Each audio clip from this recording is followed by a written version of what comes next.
এই ভিডিওর এন্ড অবধি আপনি ক্লিয়ার অ্যান্সার পেয়ে যাবেন যে 2025-এ কোথায় ইনভেস্ট করা উচিত। আর যারা এএমএফআই রেজিস্টার্ড মিউচুয়াল ফান্ডস ডিস্ট্রিবিউটররা আছেন তাদের জন্য একটা গুড নিউজ আছে, তাই এই ভিডিওটা অবশ্যই এন্ড অবধি দেখবেন। 2025-এ কোথায় ইনভেস্ট করা উচিত এটা জানার জন্য একটু হিস্ট্রি দেখে নি চলুন। বিএসসি সেন্সাস 1986-এ শুরু করা হয়েছিল। যখন এটা শুরু হয়েছিল তখন এটার প্রাইস সেট করা হয়েছিল 100, কিন্তু আজকের ডেটে অলমোস্ট 80 to 85,000 এ এটা চলছে। সো 40 বছরে অলমোস্ট 800 টাইমস রিটার্নস।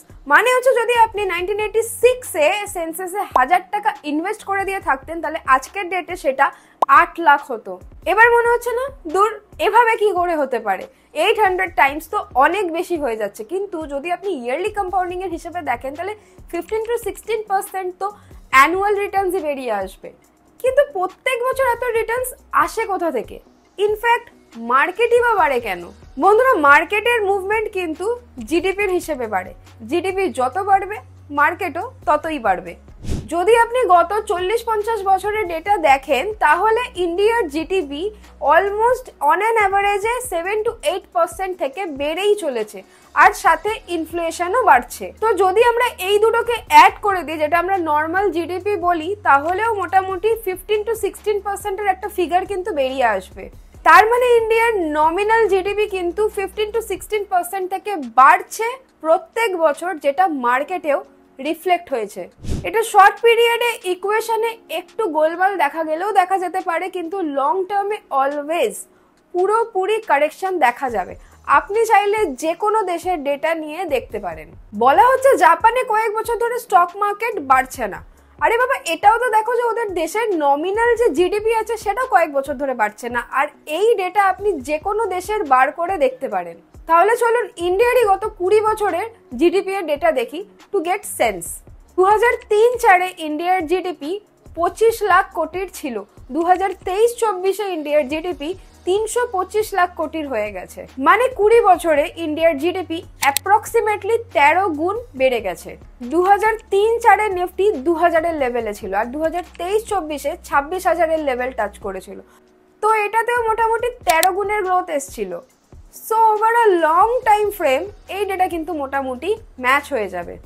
এটা তো গেল 20 বছরের কথা, but what about the last 5 years? গত 5 বছরে স্টক মার্কেট এমন চলেছে যেন মার্কেটে কেউ রকেট লাগিয়ে দিয়েছে। মেজরিটি ইনভেস্টর মার্কেটে গত 3-4 বছর ধরে হলো এসছে, আর কয়েকজন তো 2020-এর পরে এসছে। আর এরা আসার পরেই রিটার্নস দেখছে কত 25%, 30%, 22%। তো এত রিটার্নস দেখার পর তাদের মাথায় আসছে যে মার্কেট ওভার ভ্যালুড হয়ে আছে। আর অনেকে তো এটাও বলছে যে মার্কেট ক্র্যাশ হতে পারে। বন্ধুরা, এত রিটার্নস দেখার পর অনেক ইনভেস্টররাই বলেছে এগুলো সব ইনফ্লেটেড রিটার্নস, এত রিটার্নস আসার কথা ছিল না। এবার এসে গেছে তার মানে মার্কেট ক্র্যাশ করবে? এর মধ্যে সত্যি কতটা আছে? তো এবার গত 5 বছরের ডেটা দেখি চলুন। From March 2019 to March 2024। আর হ্যাঁ, এই ডেটাটা আমার ডেটা নয়, এটা এইচডিএফসি এএমসি থেকে নেওয়া। যদি নিফটি এর গত 5 বছরের ডেটা দেখি তাহলে নিফটি মার্চে 11,700 এর লেভেলে ছিল, অ্যান্ড মার্চ 2024-এ 22,600 এর লেভেলে ছিল। মানে 5 বছরে অলমোস্ট ডাবল হয়ে গেল। মানে মোটামুটি 14% সিএজিআর। আপনারও হয়তো লার্জ ক্যাপে মোটামুটি এইরকমই রিটার্নস হয়েছে হবে। বাট যদি অ্যাট দ্য সেম টাইম আমরা নিফটি 50 কোম্পানিজের প্রফিট দেখি তাহলে মার্চ 2019-এ all the companies has combined profit of 3.5 lakh CR, and in March 2024 it was 7.9 lakh CR. So profit 2x এর থেকে বেশি বেড়ে গেছিল। আর নিফটি 50 কোম্পানিজের প্রফিটে 17.5% সিএজিআর থেকে গ্রো হয়েছিল গত 5 বছরে। যদি আমরা নিফটি 500 কোম্পানিজের সেম ডেটা দেখি তাহলে নিফটি 50 যেখানে 17% সিএজিআর থেকে গ্রো হয়েছে গত 5 বছরে, নিফটি 500 কোম্পানিজের প্রফিট 22% সিএজিআর থেকে গ্রো হয়েছে। সো এখানে প্রফিটের বেশি গ্রোথ আছে। যদি এই সেম ডেটা আমরা মিড ক্যাপে দেখি তাহলে মিড ক্যাপ কোম্পানিজের profit has been at a CAGR of 43% in the past 5 years. I am sure আপনার যে কোনো মিড ক্যাপ ফান্ড 43% এর সিএজিআর এর রিটার্নস তো দিতে পারিনি। ইনফ্যাক্ট স্মল ক্যাপ কোম্পানিজের প্রফিটও 27% CAGR এর গ্রোথ হয়েছে। স্মল ক্যাপ কোম্পানিজের কোথাও না কোথাও এই প্রফিট গ্রোথের পারফরমেন্সের রিফ্লেক্ট হয়ে গেছে ফান্ড পারফরমেন্সে। সো বন্ধুরা, গত 5 বছরে বুলরান হয়েছে মার্কেটে, আর এই খবরটা কোনো হাওয়াতেই নেই। আসলেই কোম্পানিজের প্রফিট বাড়ছে, যেটা স্টক মার্কেটেও রিফ্লেক্ট হচ্ছে। আর এই প্রফিট এই জন্য বাড়ছে কারণ 2011 থেকে 2020-তে কর্পোরেট প্রফিট অলমোস্ট ফ্ল্যাট ছিল। তো এবার এটা পেন্ট আপ গ্রোথ হচ্ছে, যেটা এখন বেরিয়ে আসছে। So technically, companies as well market is catching up with the past underperformance, which is good for investor like you and me. But এটা তো 2024 এর মার্চ পর্যন্তর গল্প ছিল। মার্চের 2024 এর পর মার্কেটে একটু সি পেজ দেখা যাচ্ছে। যে নিফটি মার্চ 2024-এ 22,000-এর রেঞ্জে ছিল, সেই নিফটি কিন্তু সেপ্টেম্বরে বেড়ে 26,000-এ পৌঁছে গেছিল। বাট শুধু সেপ্টেম্বর 2024 এর পরে নিফটিতে একটু কারেকশন দেখা গেছিল। And as of shooting this video, Nifty was trading at 24,500। 26,000-এর লেভেল থেকে পড়ে নিফটি একবার 23,000-এর লেভেলেও গেছিল। মানে মোটামুটি ভাবে 10 to 12%-এর কারেকশন। নর্মালি যখন এমন কিছু হয়, অনেক মানুষের মাথায় আসে যে এটা তো সবে শুরু, নিফটিতে আরো কত কারেকশন আসবে। আরো কিছু মানুষের মাথায় আসে যে আরো বড় ক্র্যাশ, মানে 30 to 40%-এর ক্র্যাশ মার্কেটে দেখা যাবে নাকি। এটার জন্য চলুন কিছু পাস্ট ডেটা অ্যানালাইজ করি। গত 35 বছরে মার্কেটে 4টে এরকম মেজর কারেকশন এসেছিল, যখন মার্কেট 30 to 40% ক্র্যাশ করেছিল। 1992, 2000, 2008 আর 2020-তে। 1992-তে মার্কেট যখন ক্র্যাশ করেছিল, তখন কিছুটা এইরকম রিটার্নস দেখা গেছিল। 1 year return of 260%, 3 year return of 520%, 5 year return of 840% and 10 year return of 1870%। প্রচন্ড ক্রেজি রিটার্নস। 2000-এ মার্কেট যখন ক্র্যাশ করেছিল, তখন কিছুটা এইরকম রিটার্নস দেখা গেছিল। 1 year return of 75%, 3 year return of 64%, 5 year return of 75% and 10 year return of 780%। Again crazy Returns, specially যদি আমরা 10 ইয়ার্সের রিটার্নসটা দেখি তাহলে। এরপর 2008-এ মার্কেট ক্র্যাশ করলো, আর এই সময়েও কিন্তু গল্পটা কিছুটা সেমই ছিল। এখানে দুটো 5 ইয়ার রিটার্নস আর 10 year returns are quite crazy. But যখন 2020-তে মার্কেট ক্র্যাশ করলো, তখন গল্পটা একটু আলাদা ছিল। 2020-তে রিটার্নস অনেকটা নর্মাল ছিল, like 10 year returns of 156%. These are good returns but not crazy.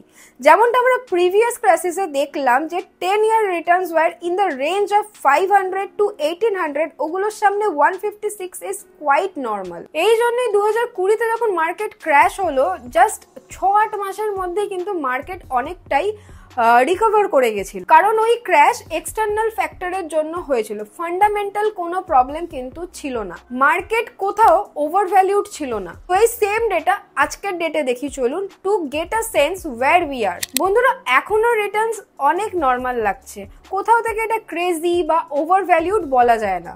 তো এখানে দেখা যাচ্ছে 2024-এর এন্ডে মার্কেটে বিল্ড আপ অতটাও বেশি নেই যতটা একটা মেজর কারেকশনে নর্মালি হয়। There is a possibility that market may move sideways in the short term, but এটা বড় কারেকশনের প্রবাবিলিটি কিন্তু একটু কম দেখা যাচ্ছে। বন্ধুরা, যেমনটা আমরা ভিডিওর শুরুতে বলেছিলাম যে AMFI রেজিস্টার MFDS-দের জন্য একটা গুড নিউজ আছে। আমরা আমাদের ফাইন্যান্স কমিউনিটি bekifaayati.co রান করি, যেখানে টোটাল 25,000-এর ওপর মেম্বার্স আছে। অ্যান্ড সেখানে মিউচুয়াল ফান্ডস রিলেটেড ডিসকাশনও হয়। অ্যান্ড গোয়িং ফরওয়ার্ড আপনি যদি চান, তাহলে ফ্রিতে আমাদের কমিউনিটিতে এসে মেম্বার্সদের সাথে কথা বলে আপনাদের সার্ভিস পিচ করতে পারেন। নর্মালি আমরা কোনো এজেন্টদের আমাদের কমিউনিটিতে কোনো রকম সার্ভিস বেচার জন্য অ্যালাউ করি না, but we are making a special exception for you guys. যদি আপনিও একটা MFD হয়ে থাকেন আর আপনি এই সার্ভিসটা চান, তাহলে আপনি নিচে দেখুন গুগল একটা ফর্ম দেওয়া আছে, ওটাকে ফিল করে দিন আর ফ্রিতে আপনার সার্ভিস এখানে আপনি বেচতে পারেন। আর তারপর চলো দেখি যে মার্কেটের এবার এখন কি অবস্থা দেখা যাচ্ছে। বন্ধুরা, ব্রডলি মনে হচ্ছে যে মার্কেটে সেই রকম কোনো মেজর কারেকশন তো আসবে না, বাট এটা হতে পারে যে কোনো পার্টিকুলার সেগমেন্ট হয়তো খুব ভালো পারফর্ম করলো আর কোনো সেগমেন্ট হয়তো সেরকম ভালো পারফর্ম করলো না।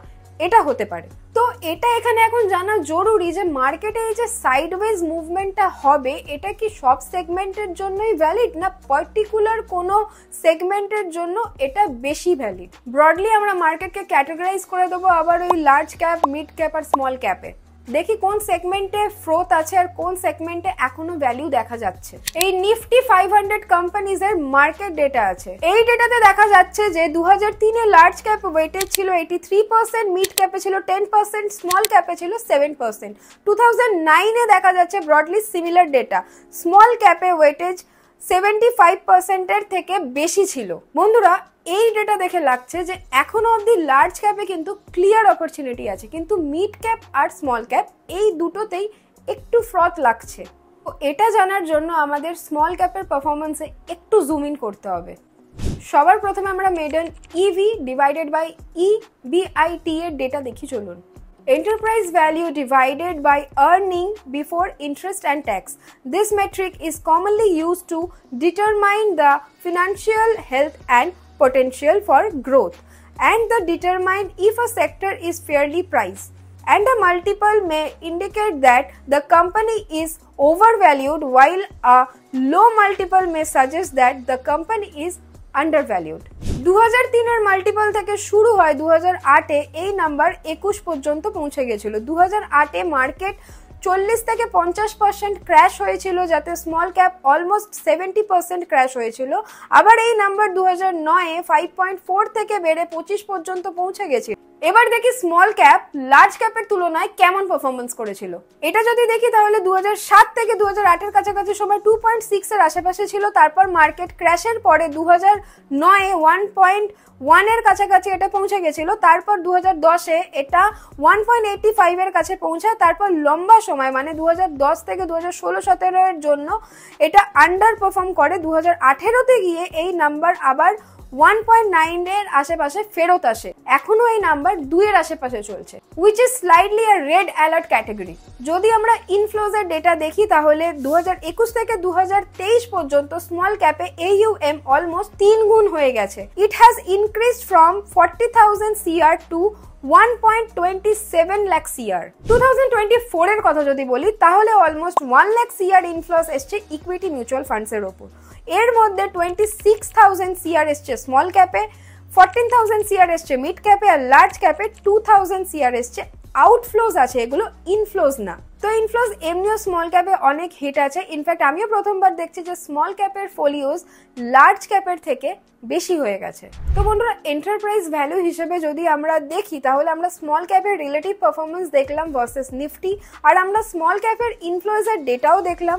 কোথাও না কোথাও সব ডেটা ইন্ডিকেট করছে যে স্মল ক্যাপ একটুখানি চ্যালেঞ্জিং হবে। তো এই ডেটা দেখে এটাই বেরিয়ে আসছে যে মার্কেটে লার্জ ক্যাপে বেশি ভ্যালু আছে মিড ক্যাপ আর স্মল ক্যাপের তুলনায়। এটা প্লিজ একটু খেয়াল রাখবেন যে এই ভিডিওটা শুধুমাত্র এডুকেশন পারপাসের জন্যই বানানো।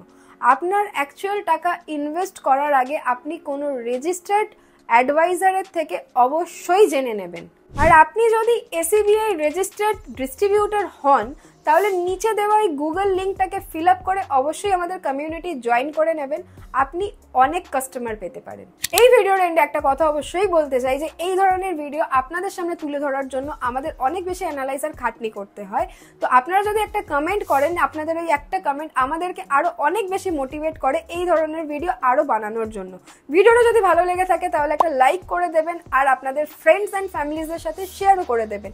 যদি এখনো এই চ্যানেলটিকে সাবস্ক্রাইব না করে থাকেন তাহলে এইরকম ইনফরমেটিভ ভিডিও দেখার জন্য bekifaayati বাংলা চ্যানেলটিকে অবশ্যই সাবস্ক্রাইব করে দিয়ে যাবেন। আপনাদের সাথে দেখা হবে আবার নতুন একটা ভিডিওর সাথে। ততক্ষণের জন্য স্টে টিউন।